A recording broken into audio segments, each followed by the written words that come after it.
पाकिस्तान तहरीक इंसाफ मखसूस सीटुनि वारे केस में धुर न हुई। पीटीआई के रिलीफ ॾियण लाइ आइन जे आर्टिकल 51, 63 ऐं 106 खे मुअतल करणो पवंदो। जेको फ़ैसिलो जेको आइन मूजिब न हुजे उन ते को बि आइनी इदारो अमल दरामद करण जो पाबंद आहे। मखसूस सीटुनि बाबति केस में जस्टिस अमीनुद्दीन खान ऐं जस्टिस नईम अख्तर अफगान इख़्तिलाफ़ी फ़ैसिलो जारी करे छॾियो। फ़ैसिले में चयो वियो आहे त उहा साबित थियल हक़ीक़त आहे त सुन्नी इत्तेहाद काउंसिल सियासी पार्टी तौर चूंडुनि में हिसो न वरितो। एतिरे क़दुरु जो सुन्नी इत्तेहाद जे चेयरमैन बेआज़ाद हैसियत में चूंड विढ़ी। 80 असेंबली मेंबर सुप्रीम कोर्ट जे अक्सरियती फ़ैसिले जे करे पंहिंजो मौक़िफ़ तब्दील कंदा त उहे नाइल बि थी सघनि था। मुख़्तसर फ़ैसिले खे 15 ॾींहं गुज़रण बावजूद अक्सरियती फ़ैसिलो जारी न थी सघियो। तफ़सीली फ़ैसिले में देर सबबि मुख़्तसर फ़ैसिले ते पंहिंजी राय ॾेई रहिया आहिनि।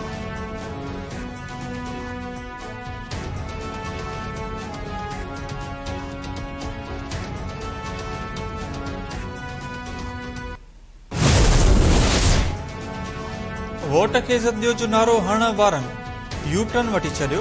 अहिड़ी हुकूमत सां कहिड़ियूं ॻाल्हियूं कजनि जेका 4 तक खुलण ते ख़तम थी वञे। पीटीआई बानी जूं अडियाला जेल में साफ़ सां गैर रस्मी ॻाल्हियूं।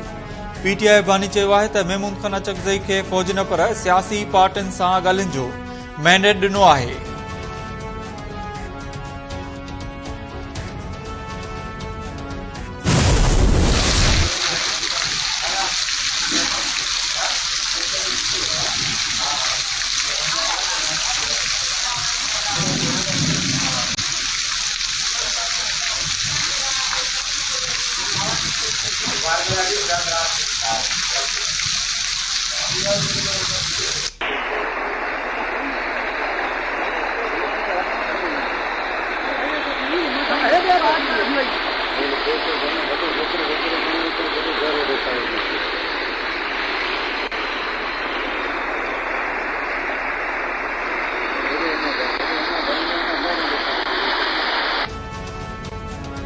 सिंध जे मुख़्तलिफ़ इलाइक़नि में काल्ह खां जारी बरसात जलथल हिक करे छॾियो।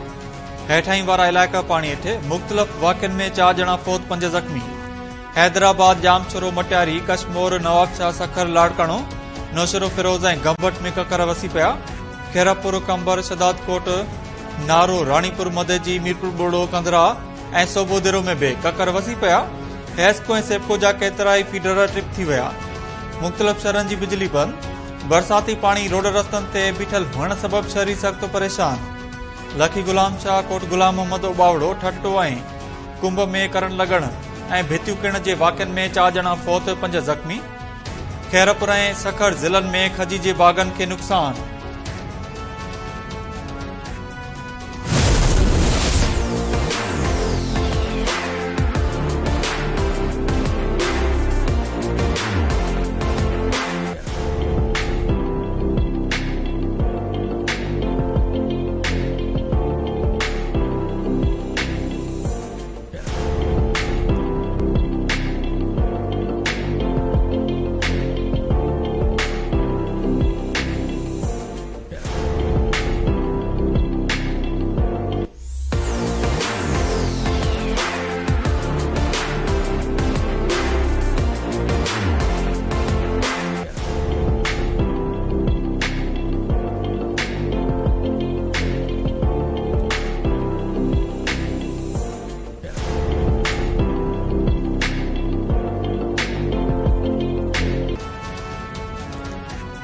सखर में कुछ इलाक़नि जी बरसात इंतजामिया जी पत वाक़ी करे छॾी।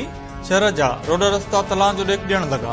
रोहिड़ी जी तारीख़ी पुल लैसडाउन ते बि पाणी बीजी वियो। घंटाघर, मेराण मर्कज़, शहीदगंज, गरीबाबाद, बेराज रोड ऐं ॿिनि कारोबारी मर्कज़नि में गोॾे जेॾो पाणी बीठल। शहर जा गटर उबता वहण लॻा। रोडनि ते पाणी सबबि शहरियुनि जो गुज़रणु मुश्किल थी वियो। बरसात बंदि थियण खे केतिराई कलाक गुज़री विया पर इंतजामिया पाणी निकाल करण में नाकाम। ॿारनि रोडनि खे स्विमिंग पूल ठाहे छॾियो। इसराइल इस्माइल हनिया खे घटि मार वारे मिसाइल ज़रिए निशानो बणायो, जंहिं लाइ शार्ट एंड प्रोजेक्टाइल जो इस्तेमालु कयो वियो। ईरान हमास सरबराह इस्माइल हनिया जे कमरे में बम लॻाइण वारी अमरीकी दवा खे रद्द करे छॾियो। ईरानी पासदारनि इनकलाब जो चवणु आहे त इस्माइल हनिया ते हमले में इस्तेमालु कयल मिसाइल 7 किलोग्राम वज़नी हो। हमले में इसराइल खे अमरीकी मदद बि हासिल हुई। ईरान जो बदिलो शदीद हूंदो, रुगो मुनासिब हंध ऐं वक्त जो इंतजार आहे।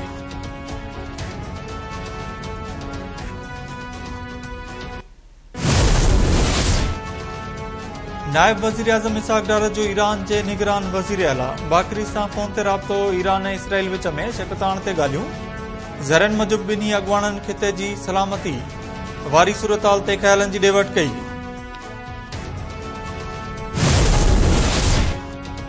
जबरी गुमशुदगियुनि जो ज़िम्मेवार वज़ीर आज़म ऐं काबीना ते लागू थिए थी।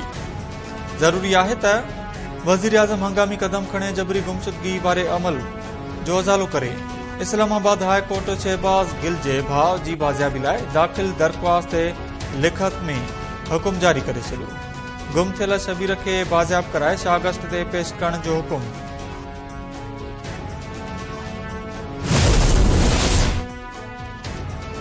सिंध जे वॾे वज़ीर जो 2 लख घरनि खे सोलर सिस्टम फराहम करण जो ऐलान। कराची में प्रेस कॉन्फ्रेंस कंदे वॾे वज़ीर चयो त असां वटि कोयले जा वॾा ज़ख़ीरा आहिनि। सभ खां सस्ती बिजली थर मां पैदा थिए पई। सिंध में सोलर प्रोग्राम शुरू कयो पियो वञे। पहिरें मरहले में 2 लख घरनि खे सोलर सिस्टम ते तब्दील कयो वेंदो। चाहियूं था त ॿोॾ मुतासिर 20 लख घरनि खे सोलर सिस्टम फराहम कयो वञे। घटि आमदनी वारनि खानदाननि खे 80% सब्सिडी ते सोलर सिस्टम फराहम कयो वेंदो। सिंध में सोलर लेबोरेटरी ठाहिण जो फ़ैसिलो बि कयो आहे। नौजवाननि खे सोलर टेक्नीशियन जी सिख्या बि ॾिनी वेंदी। शुरूआती तौर 34 सरकारी इमारतूं सोलर ते तब्दील कयूं वयूं आहिनि।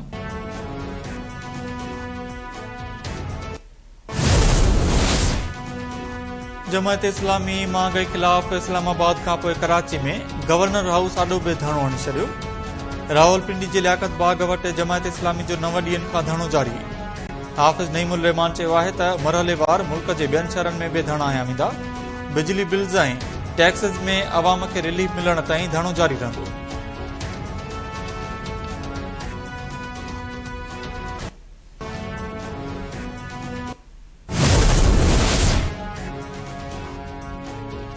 शेर अफज़ल मरवत जी रुकनियत ख़त्म थी आहे या न। पीटीआई अॻवाननि जी मुतज़ाद बयाननि मामले खे वधीक मुंझाए छॾियो। गुज़िरियल शमीम नक़वी जी सही सां जारी थियल पधराई में शेर अफज़ल मरवत जी रुकनियत ख़त्म कई वई।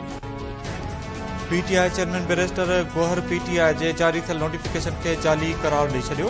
पीटीआई अॻवान नईम हैदर पंजोता जो चवणु आहे त शेर अफज़ल खे पार्टी मां नेकाली ॾियण वारी पधराई दुरुस्त आहे। शेर अफज़ल जो चवणु आहे त कुझु अॻवाननि मुंहिंजे ख़िलाफ़ बानी जा कन भरिया आहिनि।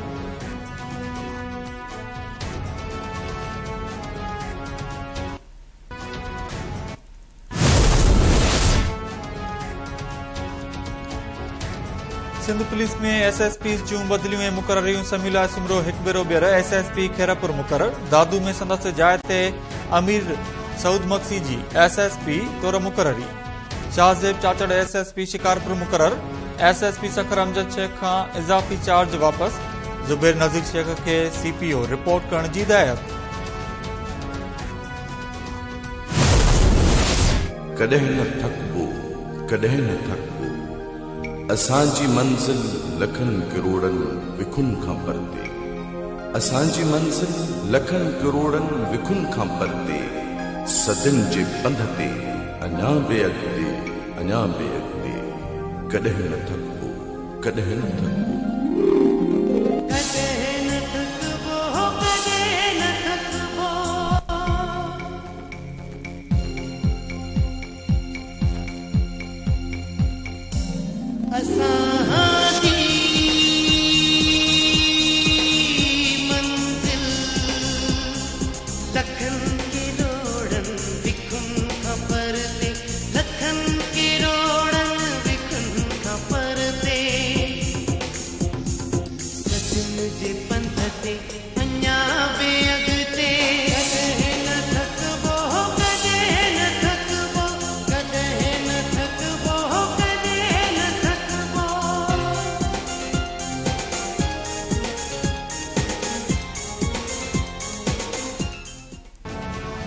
मज़लूमनि जे सगारे आवाज़ ऐं सिंध जे हर मसइले ते पाण मल्हाईंदड़ सिंध वासियुनि जी महबूब अख़बार रोज़ानी कावस जे कामयाब सफ़र जा 34 साल मुकमिल।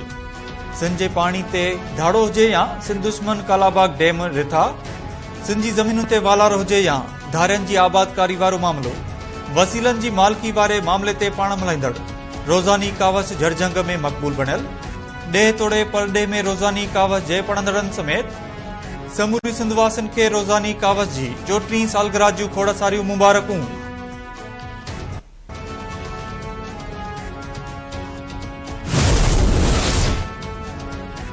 सिंध जे वॾे वज़ीर सैयद मुराद अली शाह रोज़ानी कावस जी 34 सालगिरह ते मुबारक ॾींदे चयो आहे त रोज़ानी कावस ॾेह तोड़े परॾे में रहंदड़ माण्हुनि जी तर्जुमान अख़बार आहे। कावस सिंध जे वसीलनि जी मालिकी वारनि मामलनि सां गॾु हुकूमत ऐं अपोज़िशन जे लाॻापियल समूरनि मसइलनि जी बि निशानदी कई। उमीद आहे त ईंदड़ वक़्त में बि रोज़ानी कावस सिंध जे अवाम जो आवाज़ आला ऐवाननि ताईं पहुचाइण में अॻभर रहंदी ऐं सिंध जे वसीलनि जी मालिकी सकाफ़त ऐं सिंधी ॿोली लाइ पंहिंजो किरदारु अदा कंदी रहंदी।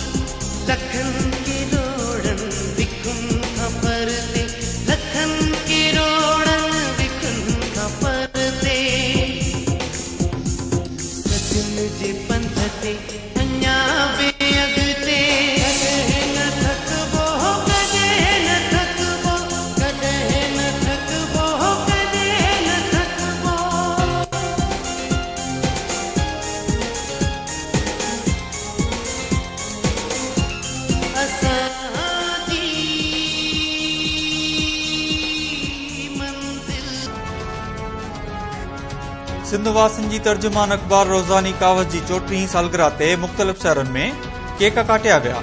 कराची ऑफिस में सालगिरह जी शानदार तक़रीब केक बि काटियो वियो। हैदराबाद, मीरपुर खास, लाड़काणो, सखर, नवाबशाह, दादू, मेहड़, सन ऐं ॿियनि शहरनि में बि रोज़ानी कावस जी सालगिरह मल्हाए केक काटिया विया।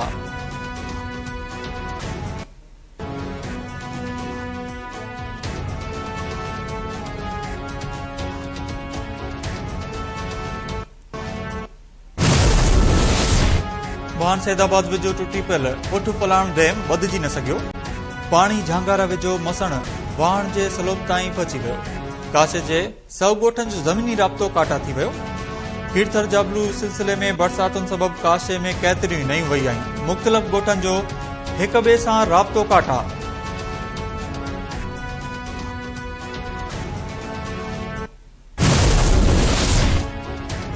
इसराइल ऐं लुबनान जी वेढ़ाक तंज़ीम हिज़बुल्लाह विच में शिकताण वधी वई। अमरीका ऐं बरतानिया पारां पंहिंजनि शहरनि खे फौरी तौर लुबनान छॾण जी हिदायत। यूरोपी मुल्क स्वीडन बि इलाइक़े में वधंदड़ शिकताण सबबि लुबनान जी राजधानी बेरूत में पंहिंजो सफ़ारतखानो बंदि करण जो ऐलान करे छॾियो।